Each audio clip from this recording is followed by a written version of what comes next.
All right. Hello, fellow investor. Glad to be back with you. Today, I have an exciting interview. I cannot believe that I locked this speaker down because he has such an intense schedule, but I did. I have my oldest son, Elias Harris, here today. And recently, we attended the National Real Estate Strategies Summit, I believe it was called. Previously, it was called OREA in just north of Cincinnati, once a year real estate conference, the largest real estate conference in the country. And I believe since COVID, they changed it to the National Real Estate Summit. So this was the first year. I've been attending for probably 8 or 9 years and have enjoyed it and gotten a lot of great takeaways from it every year. But this was the first year that my son decided he wanted to go and was fired up. And so I was really excited, one, to get to share that experience with him and encourage him and, throw some kindling on that fire that he has to build a real estate business. And two, it was very interesting to me to get feedback and kind of see the whole experience through his eyes again, since I'm very familiar with it and it's all fresh and new to him. So if you're not familiar with it, before we get into his key takeaways, it is a 4-day seminar where they have speakers from all across the country come in, and the speakers are on all different topics, different strategies for doing real estate deals, whether that's buy and hold, flipping, wholesaling, whatever you can imagine, apartments, different strategies for funding, strategies for management and how to improve your management of your portfolio. Anything you can imagine, there's a speaker there on it.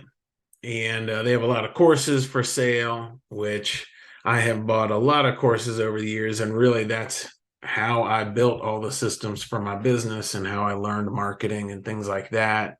Really can't put, the small investment that you spend on a course, you get back much more by just being able to buy the system right there. And so I still enjoy that.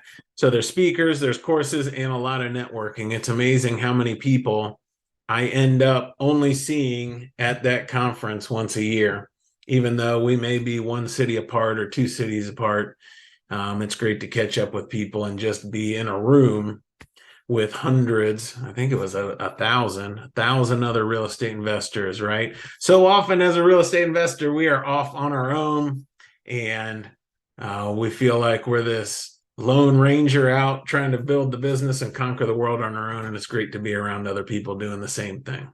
So if you haven't checked it out, I'd encourage you to check out either that one or a conference near you. One major takeaway for me before we get to yours. Okay. I'm going to save the best for last. One major takeaway for me was there was a drastic shift this year in the topics, and that there were, because of all the changes with the economy and the Fed and interest rates, suddenly there were a lot of speakers on creative financing. And a lot of people are seeing that there's going to be a major shift away from traditional financing to creative financing. So if you feel like that's not really something you're familiar with, I encourage you to tune in to back episodes that we've done on creative financing, or reach out to me. I'd be glad to help you with resources. But definitely look for some resources on creative financing or seller financing. All right. Okay. Elias, glad to have you here today. I'm glad to be here. All right. Good. So I wanted to have you on so that you could share with our fellow investor really what your experience was and what some of your key takeaways were. Okay. So were you attending the main sessions of the conference, or what did you attend? I was attending the youth conference that they had. Okay. So the youth conference, I think the ages are 15 to 22. I think that sounds right. Yeah. So focused more on people ready to start their business. Yeah, and the basics. Okay. And was this a 70-year-old guy who's been investing all his life leading the youth academy, or who was leading your youth academy? It was a 17-year-old boy and a 13-year-old boy who I don't know how many units the older one had, but the younger one had 38 units. Nice. Yeah. All right. So that alone, did that get you fired up? Yeah. Yeah. Yeah, to see someone younger than me where I want to be. Yeah. Awesome. So, okay, let's dive right in. You said you had four key takeaways. What was one Yep. of your major takeaways? Number one, you have to believe you can do it. One of my favorite quotes is whether you think you can or you think you can't, you're right. Oh, I like it. My biggest takeaway from that part of the youth academy was creativity is only limited by your imagination, by what you think you can do. That's awesome. Yeah. So, interestingly, the group coaching on how to raise private money that I'm doing, Yeah. we're in week 5 right now of this latest group. And so the techniques for how to raise private money, Yeah. we can cover that pretty quickly, Yeah. right? But what takes a longer period of time is the belief and the right perspective. Yeah. So many Yeah, people definitely. come in believing that they need to ask for money, or that Yeah. and they don't have the right belief. When it's really an opportunity. Yeah. There you go. Yeah, you're presenting an opportunity. You're not asking for money. Yeah. You're sharing a gift with that potential lender. All right, awesome. So good. That's a good first point. How about number 2? Number 2 is you have to know your why. You have to know why you're doing it because that's what drives you to accomplish your goal. That's why, like you said, you get up in the morning. That's your why. Awesome. So do you think when you're building a real estate business, is it just like sledding down a snowy hill on a slick sled where everything's just smooth and slick and very little effort? No, not at all. No. Probably more like going up a Yeah. slick snow hill. Yeah, probably. All right. So if you don't know your why, it gets hard to keep putting in the effort. Yeah, because you start to wonder why you're doing it. Awesome. So big picture, what do you think your why would be at this stage? You're a teenager. What would be the big overall motivation for starting to invest in real estate? Because, well, when I was young, you used to work a lot, but now you are home for most days, all 3 meals. So We get to spend a lot of time together as a yeah, family. We get to get to go travel. to Florida, South Africa, out west. Yeah. So we But get yeah, real estate. It really has built the dream life that we wanted, yeah. right? And you started at like how old were you when you started real estate? 38. I was a So young buck. so if I can start at 18 or even before that, that's 20 years younger that I can start. Yeah, that would And I be a can huge head start. do the hard part of getting started when I'm single and living by myself. Awesome. Sounds good. All right. How about number 3? What do you got for number 3? You buy an asset to pay for a liability that you want.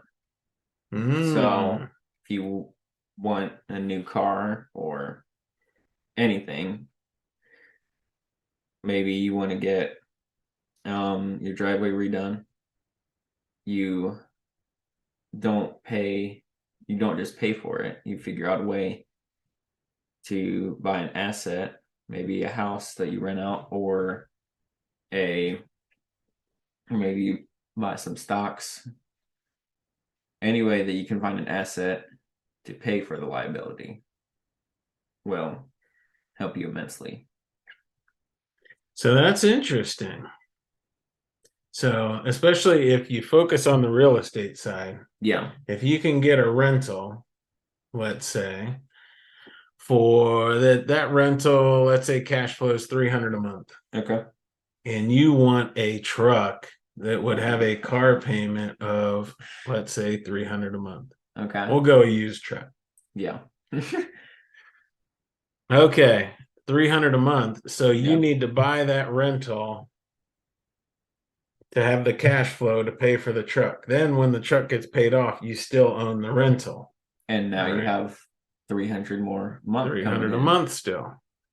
The really interesting thing is, though, on one hand, the simplest way is you save up that money Yeah. that you would spend on a truck and you figure out how to buy a rental with it, or a portion of a rental, whatever it would be.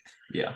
But it becomes much more interesting if you can buy the rental with other people's money, Yeah. OPM, You use and private money. or seller financing or some creative deal.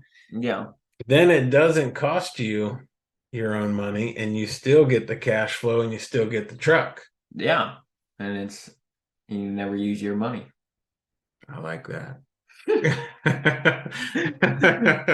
That's a good way to do it. I like it. Yeah, That's a for good sure. takeaway. Okay, how about number 4? Number 4 is how and where to find deals. So 1 is retiring landlords who just don't want to deal with it anymore. Maybe the house is run down and it's a double and the one's empty, so they're only getting payments from one. 2, real estate meetings. Meeting people there is a great way to find deals, or maybe you want to sell house, you can easily find somebody who will buy your house there. Eviction court. Maybe someone's got a crazy tenant that they can't get rid of. I've been through that. Yeah. You've heard some of those stories. Yeah. A court case about a tree root in a pipe. Yeah, let's not get into that. So maybe you sell the house. You ask him if he'll sell his house because he doesn't want to deal with the tenant anymore. Also, you have to find what the seller wants. So maybe seller's skeptical on selling. So you find a price or a down payment ratio with interest and all that stuff that he wants. Sure. You find a way that's a win-win for the seller and buyer. Yeah, great. And the number 1 most important is networking. Network with as many people as you can. Sure. Now, interestingly, none of those, I'm looking at your list now, I'm thinking of what you said, none of those are dependent on the market. There are landlords who are fed up with tenants and toilets in any market, right? And landlords who want to retire in any market. And there are people being evicted in any market.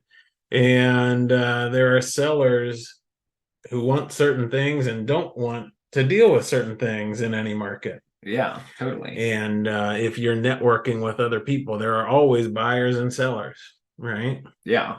All right. So no excuses about, oh, interest rates are high, or it's such a tough market. Oh, the houses are going for so much. So whatever price you get your first rental at, I'm going to guarantee you 20 years down the road, you'll wish you could buy more houses at that price. Right? Definitely. Yeah. So that's a good list. I like it. Um, so I think what you've gotten from that is I mean, those are some really good key takeaways. Yeah, definitely. So would you go back next year? Are you Oh yeah. planning to go back next year? Yeah, I'm planning to go back Yeah, 100%. 100%. All right. Sounds good. Well, I hope you, as the listener, really benefited from key takeaways. I hope that you recognize what your why is and are passionate about building that business that you want. I hope you recognize that there are really good deals and marketing strategies in any economy, and I hope you benefited from some of what Elias's takeaways were from the conference. So really, one of the key things that struck out when he left and we were talking, he was saying how exciting it was being around other teenagers Hmm. who were excited about real estate and wanting to do real estate. And that was something that when I started, right, I was just passionate about it and I was going to build a business no matter what. My mantra was that somebody's going to make real estate in Dayton or make money in real estate in Dayton, Ohio this year. And I'm going to work hard enough that I'm one of them, right? No matter what. Now, that wasn't always pretty. Some days I didn't know what on earth I was doing. Some days were complete struggles. Some days were complete celebrations too. But I really wish I had had a group of other people who were in it together, right? That we could share that struggle together, and so that I'm sure my wife wished and Elias's mother wished that I had had a group like that, so that she wasn't, the sounding board every day when I got home, and it was either a great mountaintop day or a trudging through the valley day. So, if that's something that would help you and that you're interested in, is getting around other people and sharing that journey together and really building our business through each other's experiences and each other's encouragement, then reach out to me. I'd be glad to share with you more information about the mastermind that we run. It meets weekly, and really everybody each week brings in the struggles, what they're dealing with, and also their celebrations, and we build our businesses together and grow together. So I can't even begin to fully explain the true value and benefits of that group. So, all right, Elias Harris, I appreciate you coming on today. Thanks for having me. I am glad to. I hope that someday we'll have you on again, and I know it'll be real soon, because as soon as you get your first deal, uh, I'm going to be looking to get on your calendar. Won't be too long. All right, sounds good. Well, I hope everybody has a great week, and I look forward to catching you next week.